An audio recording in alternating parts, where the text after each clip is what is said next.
മുഖ്യമന്ത്രി പിണറായി വിജയൻ ഭക്തനെന്ന SNDP യോഗം general secretary Vellappally Natesan. പണ്ട് എന്തെങ്കിലും പറഞ്ഞിട്ടുണ്ടാകും, ഇപ്പോൾ മനസ്സിൽ ഭക്തിയുണ്ട്, അതുകൊണ്ടാണ് അയ്യപ്പ വിഗ്രഹം സ്വീകരിച്ചതെന്നും വെള്ളാപ്പള്ളി നടേശൻ പറഞ്ഞു. അവർക്ക് എല്ലാ അയ്യപ്പ ഭക്തരാണെന്ന് പറഞ്ഞാൽ എല്ലാം ഇതൊക്കെ മുമ്പ് ഇവരെല്ലാം ഈ പറഞ്ഞ പലരും ആദർശത്തിന് വേണ്ടി പണ്ടെല്ലാം ഇങ്ങനെ നിരീശ്വരത്വം പറയുമെങ്കിലും അയ്യപ്പനെ കാണാൻ വരുന്ന 90% മാർക്സിസ്റ്റ് കമ്മ്യൂണിസ്റ്റുകാരല്ലേ. അവർക്ക് പണ്ട് ഏതാണ്ടൊക്കെ പറഞ്ഞെങ്കിലും അതൊന്നും പോയത് പിണറായി തന്നെ 2 പ്രാവശ്യം ഇവിടെ വന്നിട്ടില്ലേ, പിന്നെ ഭക്തനല്ലെങ്കിൽ വരാതിരിക്കുക. ഇവർക്കെല്ലാം മനസ്സ് ഭക്തിയാണെന്ന്. ഇപ്പം തന്നെ അയ്യപ്പനല്ലേ പുള്ളി ഹൃദയം കൊണ്ട് സ്വീകരിച്ചത് ഇന്ന്.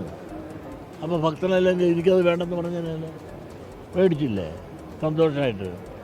ലോകത്തെവിടെയായാലും ഏത് സമയത്തും 24 വാർത്തകളും ഓഗ്മെന്റഡ് റിയാലിറ്റി പാക്കേജുകളും എക്സ്പ്ലെയിനറുകളും വിശദമായി കാണാൻ ഞങ്ങളുടെ യൂട്യൂബ് ചാനൽ നിങ്ങൾക്ക് സബ്സ്ക്രൈബ് ചെയ്യാം.